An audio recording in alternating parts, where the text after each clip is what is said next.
This weekend's game will be the toughest of the season for the Louisville Cardinals.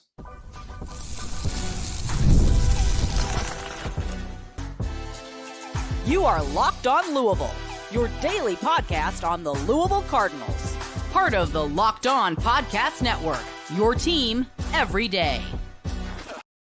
Card Nation, what is going on, everyone? Welcome into this Thursday edition of the Locked On Louisville podcast. As always, I'm your host, Dalton Pence. This is my fifth year covering the team, third year hosting this show. And I want to take the time to thank all of the everydayers for making us your first listen of the day. Just a reminder, Locked On Louisville, free and available on all streaming services, 5 days a week, your team every day. Now, guys, today's episode of the show is brought to you by FanDuel. New customers can place a $5 bet and you'll get started with $150 in bonus bets if you win that first $5 bet. All you have to do is visit FanDuel.com to get started. The Louisville Cardinals on the road this weekend at the Clemson Tigers. This is the toughest game of the season for Jeff Brom's squad. We'll explain why that is coming up here shortly. We'll also talk about the pass catchers. Colin Lacey has opted out for the remainder of the season. There's injuries to the wide receiver and tight end room. Other players will have to step up. We'll tell you who needs to step up for the remainder of the season coming up here soon. And then to conclude the show, we'll identify the players to watch for the Cardinals against the Tigers. 2 on offense and 2 on defense. Look, this is the matchup that I've had circled all season long. I've been very adamant that I believe that this is indeed the toughest game that Louisville will have to play this season. Now, this is no disrespect to Miami. Miami is a really good team. Notre Dame is a really good team. But this is the toughest game for the Cardinals. And for 3 reasons. And I think all 3 come together to really prove a point here. And it all starts with my belief that the Clemson Tigers are the best team in the ACC. And I know that that might be a hot take because Miami is undefeated and they are, I guess, they're perceived as the best team. But truthfully, I think it's Clemson. And I believe that we wrote the Tigers off too soon after that opening loss against Georgia. Now, I know that it didn't look good. They lost 34-3. In the last 6 games, they haven't been tested all that much, but they've handled business. This is more so intuition and passing the eye test more than anything. And if we're talking about handling inferior competition, well, Miami really hasn't played anyone either. Because you look at, they beat a Florida team that struggled. They beat a Louisville team that has struggled at points in the season, but they almost lost to California. Almost lost to Virginia Tech, beat Florida State.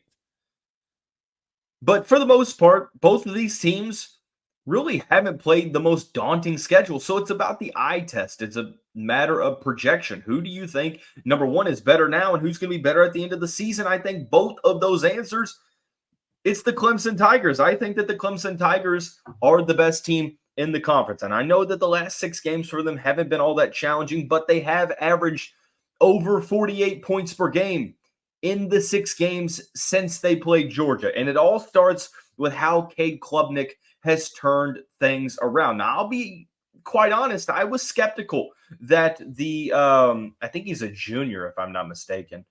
I think that's right. The junior signal caller from Austin, Texas. Last year wasn't the greatest year for him.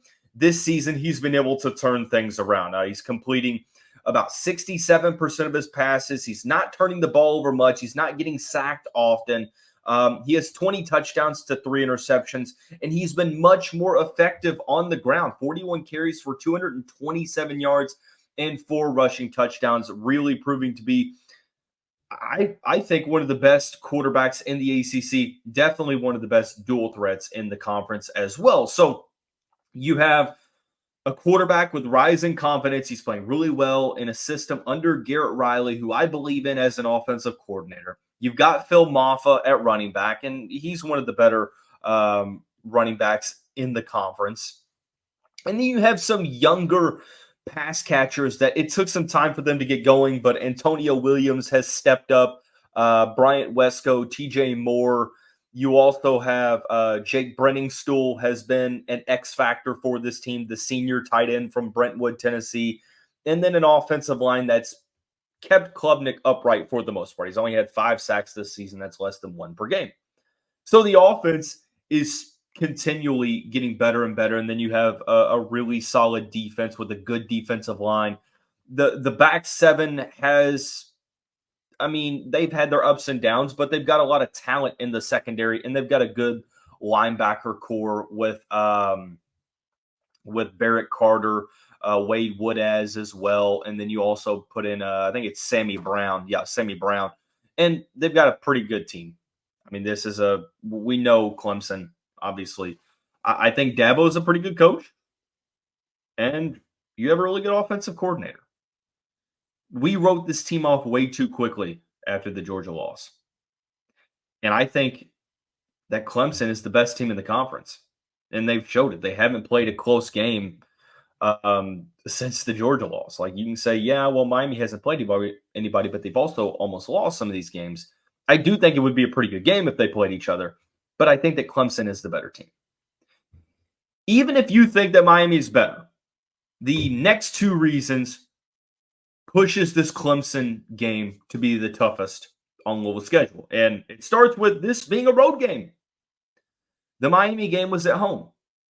This game is on the road. It's tougher to play a good team in the conference on the road. I mean, I'm not reinventing the wheel here. I'm not giving you some earth-shattering revelations that you have not knew or you haven't known have existed. So, to make matters worse, you're playing in Memorial Stadium at night, and that is going to present, from a schedule perspective, literally the roughest test. I mean, 7:30 p.m. kickoff against the Louisville Cardinals. Clemson is coming off of a bye. They've rested up. They've had 2 weeks to prepare for Louisville. All of the factors in this game point to Clemson's advantage. And it's challenging, but it is what it is. So you have a road game at night. Louisville doesn't, have really many intimidating places that they'll have played this season. You end up looking at the schedule and, you have at Virginia, at Notre Dame, at Stanford, at Kentucky, at Boston College. It's pretty clear that Clemson is the toughest place that you will play. And then the third reason, it's the mental part of this. And I know you have a new coach that hasn't coached against Clemson as he's been a head coach here at Louisville, and you have a lot of new players, but it's the narrative. And until Louisville can beat the Tigers once in conference play, it's like that mental hurdle. I compare it to a lot of fans of this show are probably fans of the Baltimore Ravens because of Lamar. It seems like it's almost impossible for Baltimore to beat Kansas City in the playoffs. And a lot of it feels mental to the point to where until you do it, it's hard to predict that it's going to go any other way. And it's sort of the same reason here, but it's a lot. There's a lot larger of a sample size. Like, the longevity is there since Louisville joined the ACC back in 2014. They have not beaten Clemson. To add insult to injury, they have had some pretty close games. Like, they played at Clemson. 2014 was a game in which Louisville could have won. The same could be said for 2015 and 2016. And then you have 2022 when, 2021. Sorry, 2021 when you had the ball first and goal inside the 5-yard line. All you had to do was score a touchdown, and you couldn't do it. There's been multiple occasions in which Louisville's been knocking on the door. Clemson's answered, and before Louisville can get in the doorway, boom, they slam the door back in the Cardinals' face.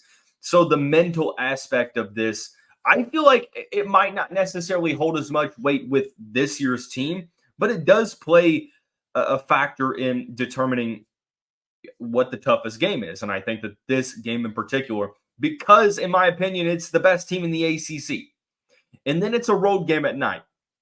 And you haven't beaten Clemson at all since you've joined the conference. To me, it's the toughest game. And no disrespect to Miami, because that's extremely challenging to beat that team when you have one of the Heisman hopefuls. Cam Ward has been the best quarterback in the country this season. It's an elite level offense.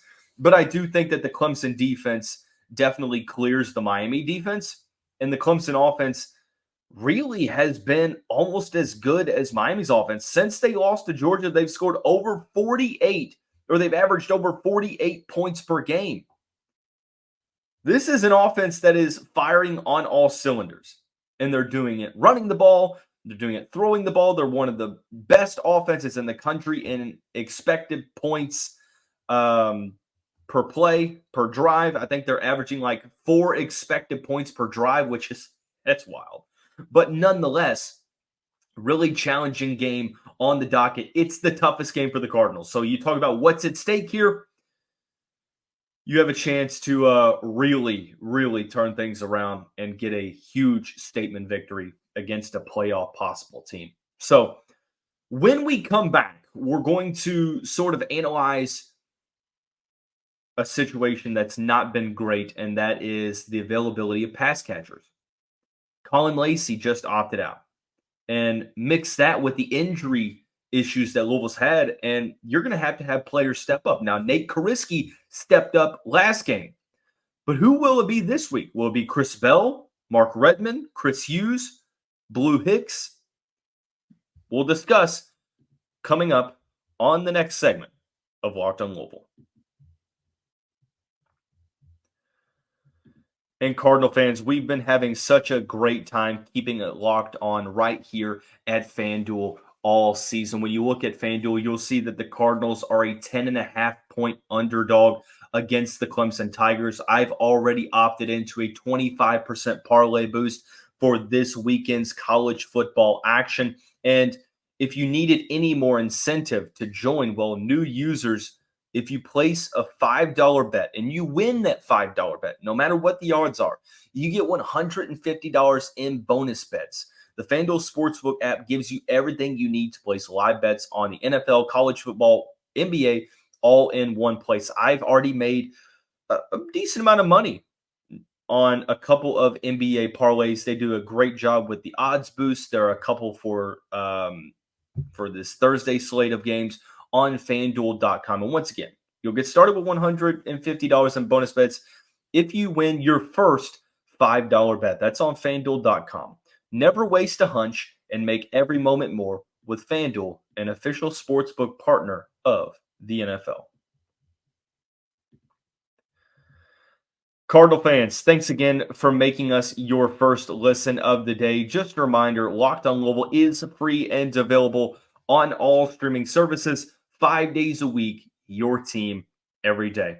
And one thing that we've been doing throughout the duration of the season is monitoring injury issues. And injuries, unfortunately, reared their ugly heads early on when obviously Colin Lacey started the season out on the sideline due to a broken collarbone. He missed the first, 5 games of the season. He came back against Notre Dame, but obviously it seemed like he wasn't at full health. And at this point, it seems like he's opting to bet on himself a full slate of health, a full slate of games to be able to produce.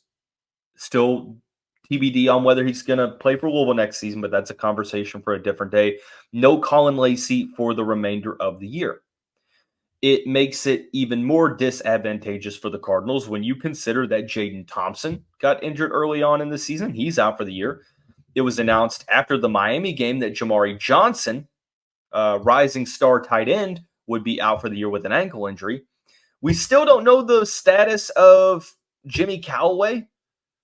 I don't think he's played at all this season.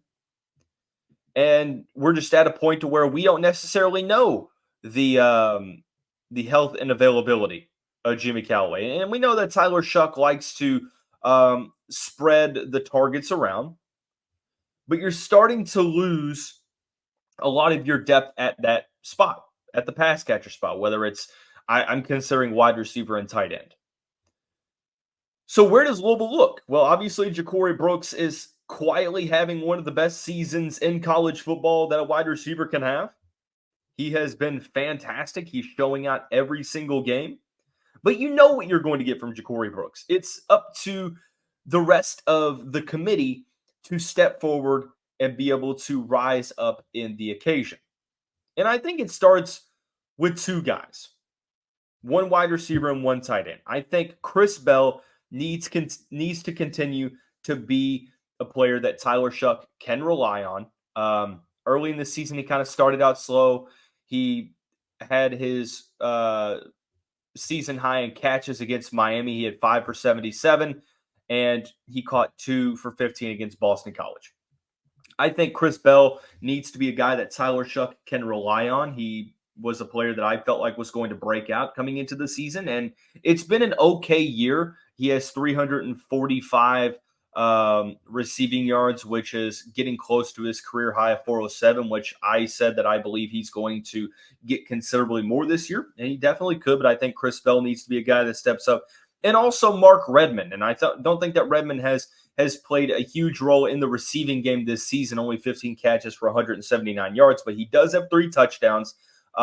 He's the 5th leading receiver on the team, and I think he needs to be factored into the conversation in terms of receptions, in terms of the target share. So Chris Bell and Mark Redmond, I feel like, are the 2 players that need to step up the most. But obviously, there's another player that plays Colin Lacey's position that will be a focal point in this offense, and that's Amari Huggins-Bruce. He's already 3rd on the team in receiving yards. He has 226 yards on the season, doesn't have a touchdown yet, but against Boston College had his best game of the year, 5 catches for 86 yards. He's had 2 games this season with over 2 catches, and I think that you're going to see him become more of a focal point in this offense. So there's a 3-headed nucleus of pass catchers that will be required to step up. But what about beyond them? Are there some other players that we could see? And there are. We saw Nate Kariski, sort of the tight end last year that was relied upon. He had 2 critical touchdown catches against Boston College. It would not surprise me with how good he is as a blocker and also an underrated route runner. I think he's going to step up the most in Jamari Johnson's absence. We already saw some of that this past week against Boston College. He's a player that I'm looking at. And then there's 2 other wide receivers. Walk-on Chris Hughes was the star of the spring game, and he had some big-time plays against Boston College, was able to get a 3-catch day, 32 yards. I thought he made some solid plays. He will be focused on in this offense. I think that you could see the 5'11" freshman from Morganfield, Kentucky, become a reliable pass catcher, because I honestly thought he was going to get a little bit more opportunity early on, but you have a lot of mouths to feed in that room. And then there's also Kataris Hicks. Blue Hicks only has 3 catches for 69 yards on the season.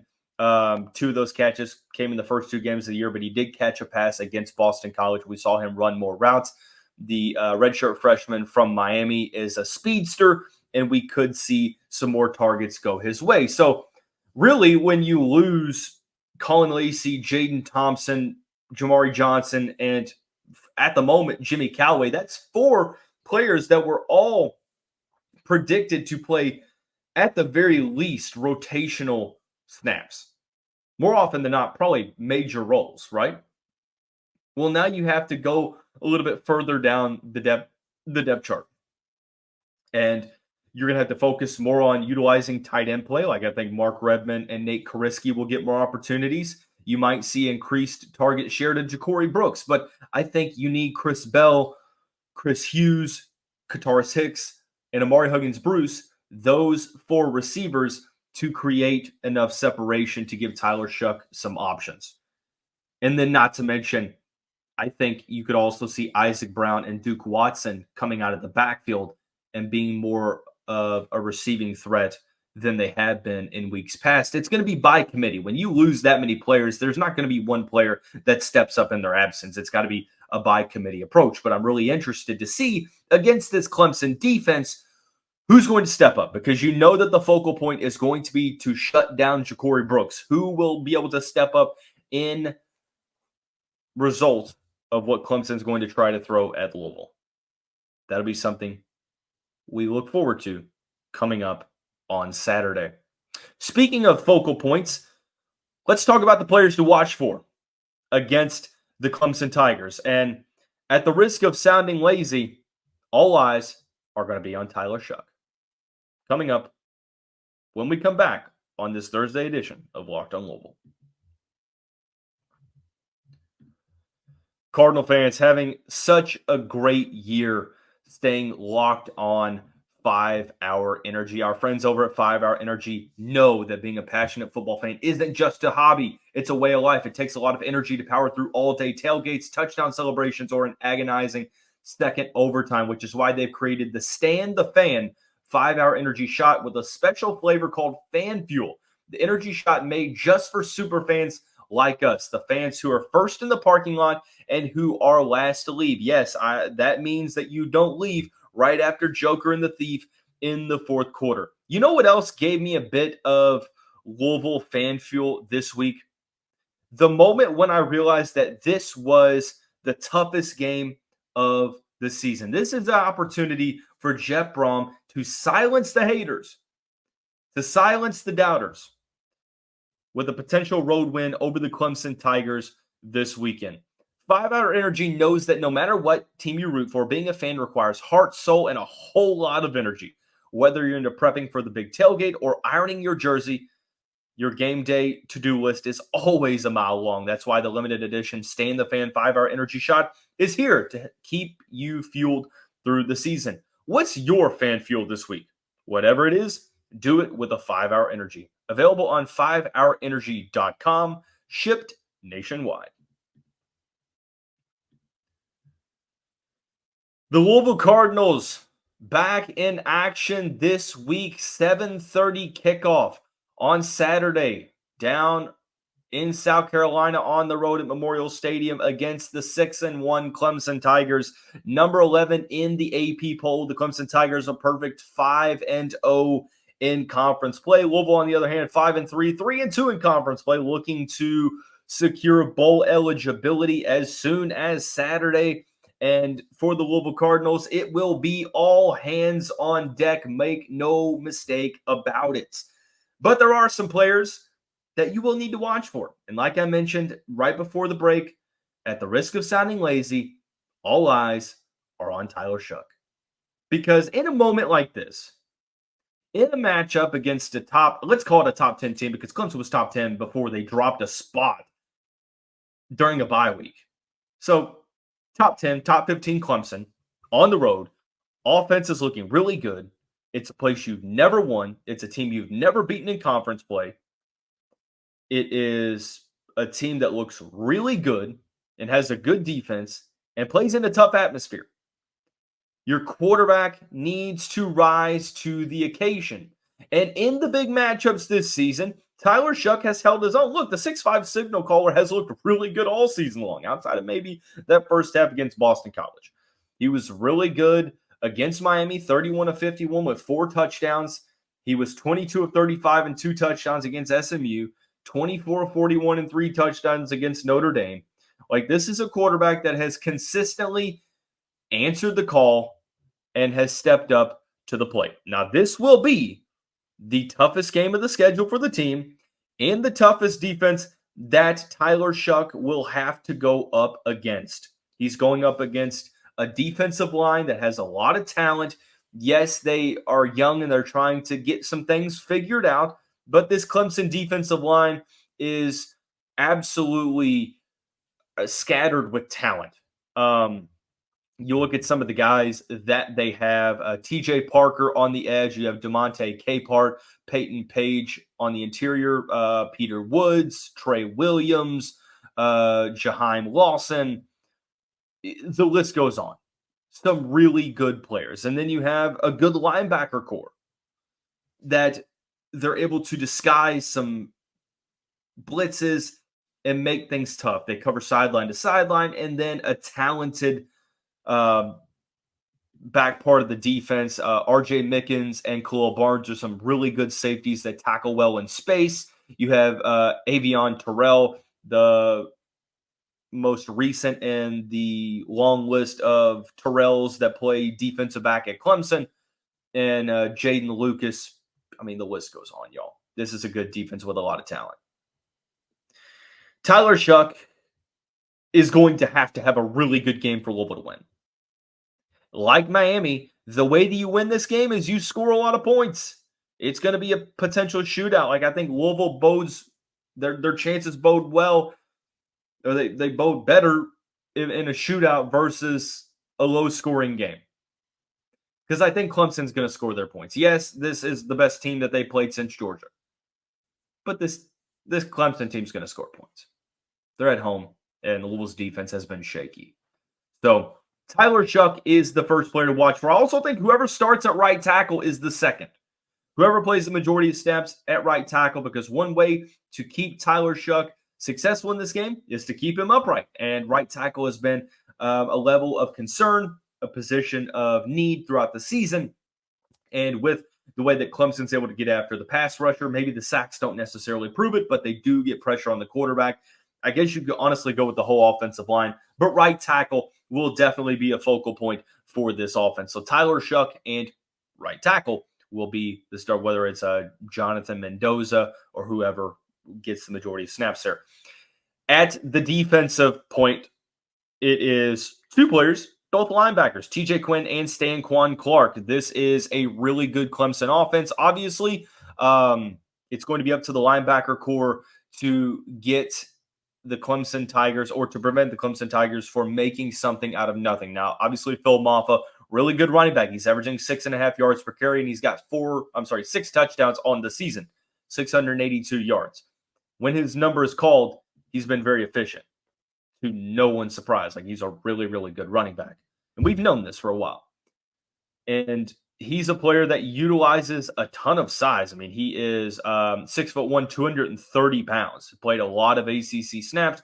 He's going to be a focal point. But also, Cade Klubnik has done a really good job of using his legs, whether it's design quarterback runs or just escaping when the pressure is around. Klubnik arguably has been the best rushing quarterback in the ACC this season. He's averaging about 5 yards per carry. He's only been sacked 5 times, and a lot of that can be contributed to how well he is able to evade pressure, step up, and get moving. Louisville's linebackers haven't really done a great job of spying the quarterback and preventing the quarterbacks from getting up and running. It's going to be a focal point in this one because Klubnik has been really confident with his arm, and he's been really good at utilizing his legs, really effective. So TJ Quinn and Stanquan Clark will have a tall task, and that is limiting the big-time plays in terms of running the football with Phil Maffa and Cade Klubnik. The best way to get Clemson in some tough spots is to get them in obvious third and long pass rush positions. So Tyler Shough, right tackle. TJ Quinn, Stanquan Clark, the 4 players to watch for the Louisville Cardinals. Toughest game of the season for the Cardinals. And we hope we come out victorious. That's going to wrap up today's episode of the show. Everyone have a great day. We'll see you right back here tomorrow. Go Cards.